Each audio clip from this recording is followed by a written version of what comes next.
What if I told you that the very medications you take every day thinking you're staying healthy might actually be slowly stealing your vitality? This is not some fringe theory. Behind the scenes, scientists and geriatric specialists have been sounding the alarm about certain drugs that cause devastating effects in adults over 65. Yet these medications remain some of the most prescribed drugs in America. The problem is that most doctors simply do not have time to explain every risk. So you don't get the explanation to why your parents suddenly became confused. You don't know why your spouse keeps falling. And they certainly do not have time to walk you through what a landmark study from Johns Hopkins revealed. Researchers found that adverse drug reactions send over 2 million older adults to emergency rooms every single year. 2 million. And the truly shocking part: most of these emergencies were completely preventable. The drugs we are about to discuss have been hiding in plain sight. They sit innocently in medicine cabinets across the country.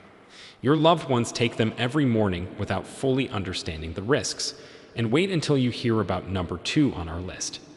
The evidence against this common medication is so compelling that researchers called it a public health crisis that demands immediate attention.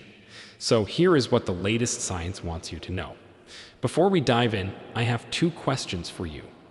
First, how many medications does your loved one currently take each day?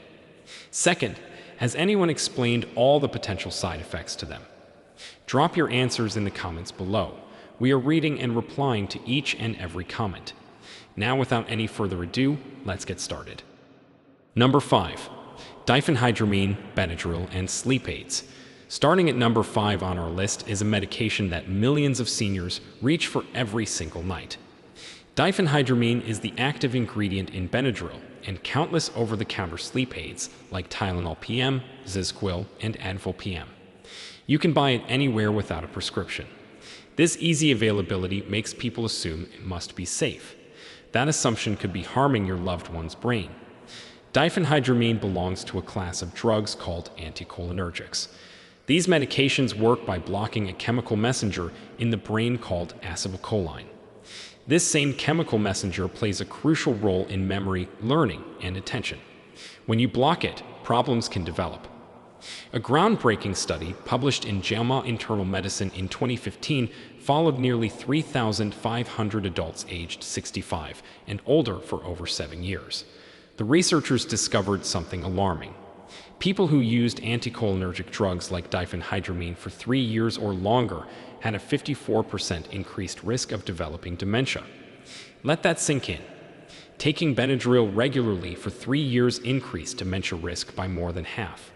The problem gets worse when you understand how aging changes the body. As we get older, our livers and kidneys become less efficient at clearing medications. This means diphenhydramine stays in an older person's system much longer than in a younger person. A dose that would wear off in 4 hours for a 30-year-old might linger for 12 hours or more in someone over 65. During all that time, the drug continues blocking acetylcholine in the brain. The effects are cumulative. Each dose adds to the burden, and the brain of an older adult is already more vulnerable because acetylcholine levels naturally decline with age. Many seniors do not even realize they are taking this drug. It hides under dozens of brand names. It lurks in combination products marketed for colds, allergies, and sleep. Your loved one might be taking it multiple times daily without knowing they are exposing themselves to the same anticholinergic chemical over and over again. The solution here is surprisingly simple. For allergies, newer antihistamines that do not cross into the brain work much better for older adults. Cetirizine, which is Zyrtec, and loratadine, which is Claritin, provide effective allergy relief without the cognitive risks. For sleep problems, the answer requires a different approach entirely. Cognitive behavioral therapy for insomnia has been proven more effective than any sleep medication in the long term. A 2016 study from the American College of Physicians found that cognitive behavioral therapy produced better sleep outcomes than medications and had 0 side effects. Low-dose melatonin, typically around 0.5 milligrams to 1 milligram taken 2 hours before bed, can also help regulate sleep cycles naturally. The key is addressing why sleep is disrupted rather than sedating the brain into submission. Talk to a doctor about tapering off diphenhydramine slowly and implementing these safer alternatives instead. Before we continue, if you found this helpful, hit that like button so we can get this information in front of more people who need it. YouTube shows this video to more seniors every time you hit like. Don't forget to subscribe. We've got more powerful senior health tips videos coming every day, and you don't want to miss the next one. Number 4. Proton pump inhibitors. Coming in at number 4 are medications that seem completely harmless. Proton pump inhibitors, which are commonly known as PPIs, include brand names like Prilosec, Nexium, and Prevacid. Doctors prescribe them for heartburn, acid reflux, and stomach ulcers. They work incredibly well at their intended job. They reduce stomach acid dramatically. But that very effectiveness creates serious problems when these drugs are used long-term by older adults. Stomach acid exists for important reasons. It helps break down food so nutrients can be absorbed. It kills harmful bacteria before they can infect you. It activates enzymes needed for proper digestion. When you suppress stomach acid for months or years, the consequences ripple throughout the entire body. A study published in JAMA Neurology in 2016 examined over 73,000 adults aged 75 and older. Researchers found that regular PPE users had a 44% higher risk of dementia compared to those who did not use these drugs. Another study in the Journal of the American Geriatric Society found that PPIs increased the risk of hip fractures by 35% in older adults. The fracture connection makes perfect sense when you understand the science. Calcium requires stomach acid for proper absorption. When you block acid production, calcium cannot be absorbed efficiently. Over time, bones weaken. For an older adult who already faces increased fracture risk, this medication-induced calcium malabsorption can be devastating. A single hip fracture in someone over 65 leads to death within 1 year in 20% to 30% of cases. These are not abstract statistics. These are real people whose bones broke because their heartburn medication was interfering with calcium absorption. PPIs also increase the risk of serious infections. Remember how stomach acid kills bacteria. Without that protection, dangerous bacteria like Clostridium difficile can survive passage through the stomach and colonize the intestines. C. diff infections cause severe diarrhea, dehydration, and can be fatal in older adults. A meta-analysis combining data from multiple studies found that PPE use increased C. diff infection risk by 65%. The path forward involves understanding why acid reflux happens in the first place. For most people, lifestyle modifications can dramatically reduce symptoms. Eating smaller meals reduces pressure on the stomach valve. Avoiding food within 3 hours of bedtime prevents acid from pooling while lying down. Elevating the head of the bed by 6 inches uses gravity to keep acid where it belongs. Losing excess weight removes pressure from the abdomen. Identifying trigger foods, which commonly include coffee, chocolate, alcohol, and spicy dishes, allows targeted avoidance rather than wholesale acid suppression.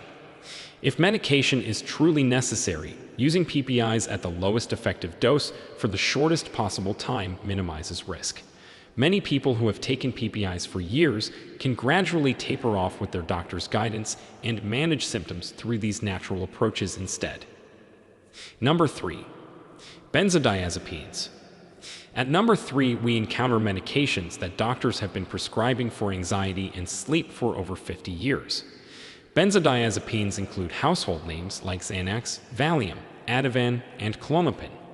These drugs work by enhancing the effect of a calming neurotransmitter called GABA in the brain. They produce rapid relaxation and sedation, and they are creating significant harm among older adults that often goes unrecognized.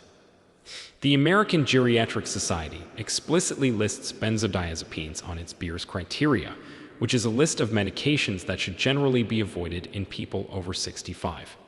This is not a controversial position. The evidence against these drugs in older adults is substantial. A landmark study published in the British Medical Journal followed nearly 9,000 adults over 65 for 15 years. Those who used benzodiazepines had a 51% higher risk of developing dementia. The researchers controlled for factors like depression and anxiety that might otherwise explain the connection. The drug itself appeared to contribute to the cognitive decline. Falls represent another devastating consequence of benzodiazepine use in older adults. These medications cause sedation, impaired coordination, and slowed reaction times. A systematic review published in Age and Aging found that benzodiazepine users were 41% more likely to experience falls. For an older adult, a fall can change everything. It can mean a broken hip, loss of independence, nursing home placement, or death. Every year, 3 million older adults are treated in emergency rooms for fall injuries. Benzodiazepines contribute to many thousands of these preventable accidents. The dependence potential of these drugs creates additional problems. Benzodiazepines were designed for short-term use, typically 2 to 4 weeks. Yet many older adults have been taking them for years or even decades. Physical dependence develops quickly. Stopping abruptly can trigger dangerous withdrawal symptoms, including seizures. The brain becomes accustomed to the artificial GABA enhancement and cannot calm itself naturally without the drug. This creates a situation where the medication originally prescribed to reduce anxiety now causes severe anxiety whenever someone tries to stop taking it. Breaking free from benzodiazepines requires a careful, gradual approach. Stopping suddenly is dangerous and unnecessary. Working with a knowledgeable doctor, the dose can be reduced by about 10% every 1 to 2 weeks. This slow taper allows the brain to readjust gradually. During the tapering process, implementing other anxiety management strategies helps fill the gap. Cognitive behavioral therapy has strong evidence for treating anxiety without medications. Regular exercise produces natural calming effects by boosting endorphins and reducing stress hormones. Mindfulness meditation practices have been shown to physically change brain structures involved in anxiety regulation. Some older adults benefit from switching to a longer-acting benzodiazepine during the taper, which produces more stable blood levels and easier reduction. The goal is complete discontinuation, but reaching that goal safely takes time and proper medical support. Number 2. Opioid pain medications. Number 2 on our list represents one of the most significant medication challenges in modern healthcare. Opioid pain medications include drugs like oxycodone, which is sold as OxyContin, and Percocet, hydrocodone, which is sold as Vicodin, and Norco, morphine, and fentanyl. For decades, these drugs were prescribed more liberally than the evidence supported. Medical organizations have since updated their guidelines significantly, but millions of older adults remain on these medications, often without understanding the full scope of risks they face. The statistics are concerning. Adults over 65 receive more opioid prescriptions than any other age group. A CDC study found that opioid-related hospitalizations among older adults increased by 34% in just 5 years. Overdose deaths in this age group have been climbing steadily, but death is only the most extreme outcome. The daily toll of opioid use in older adults includes falls, confusion, constipation so severe it requires emergency intervention, and a phenomenon called opioid-induced hyperalgesia, which means the pain medication actually makes pain worse over time. The fall risk associated with opioids in older adults cannot be overstated. A study in JAMA, Internal Medicine, found that opioid use increased fall risk by 400% in the first 2 weeks of starting therapy. 400%. These drugs cause dizziness, sedation, and impaired balance in everyone. In an older adult whose coordination is already affected by aging, the effects are magnified dramatically. The cognitive effects of opioids mirror those of the other drugs on this list. Research published in the Journal of the American Geriatric Society found that older adults taking opioids performed significantly worse on tests of memory and attention compared to those not taking these drugs. Long-term opioid use may contribute to lasting cognitive decline. The brain changes that occur during chronic opioid use do not simply reverse when the drugs are stopped. Finding better approaches to chronic pain is essential. First, pain in older adults deserves thorough investigation rather than reflexive prescription. Sometimes pain signals an underlying condition that can be specifically treated. Second, non-drug approaches to pain management often work better than opioids for chronic pain. Physical therapy strengthens supporting muscles and improves function. Cognitive behavioral therapy for pain helps rewire how the brain processes pain signals. Studies show that CBT can reduce chronic pain intensity by 30% or more without any medications. Acupuncture has moderate evidence supporting its use for several chronic pain conditions. Topical treatments like lidocaine patches can address localized pain without systemic side effects. Low-dose antidepressants, particularly duloxetine and certain tricyclics, can modulate pain pathways when other approaches are insufficient. For older adults currently taking opioids, working with a pain specialist to develop a comprehensive tapering plan while implementing these alternatives offers the best path forward. Number 1. Anticholinergic medications, especially bladder drugs like oxybutynin. The medication class that earns the number 1 spot on our list might surprise you.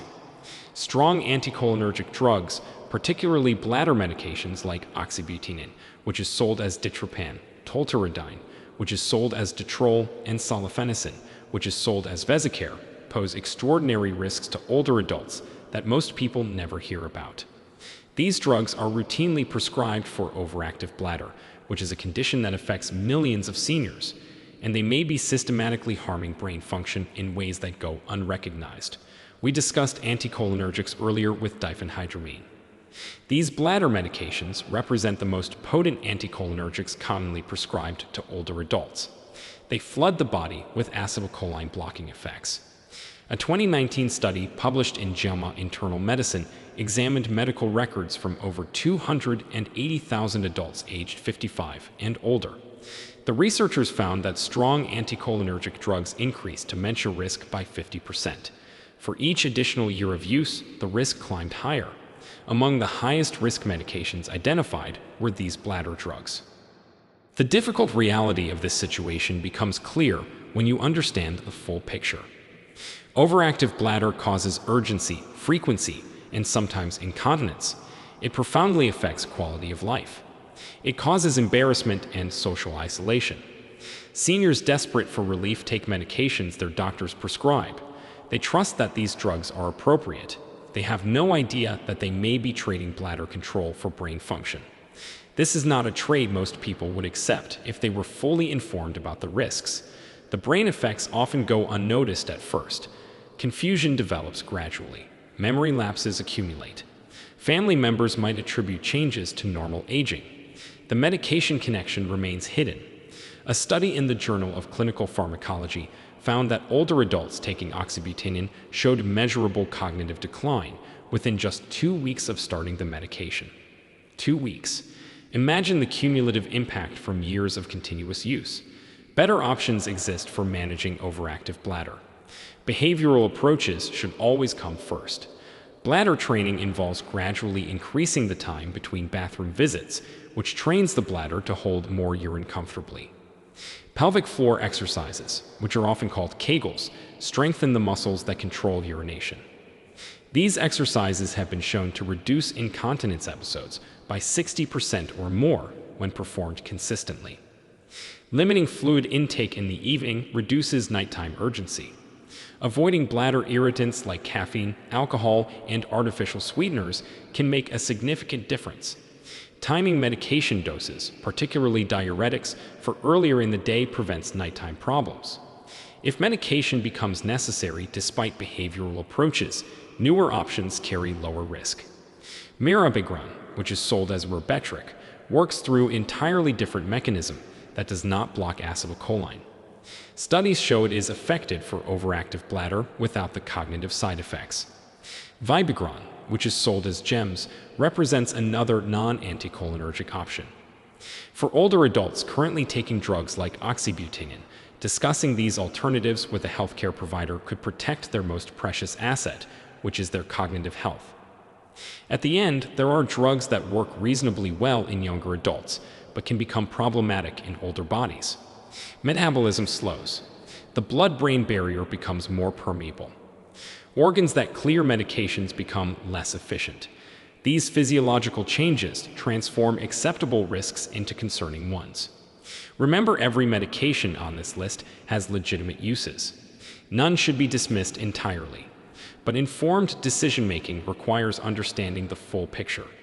Older adults and their families deserve to know that alternatives often exist. They deserve to participate in decisions about their care with complete information about risks and benefits.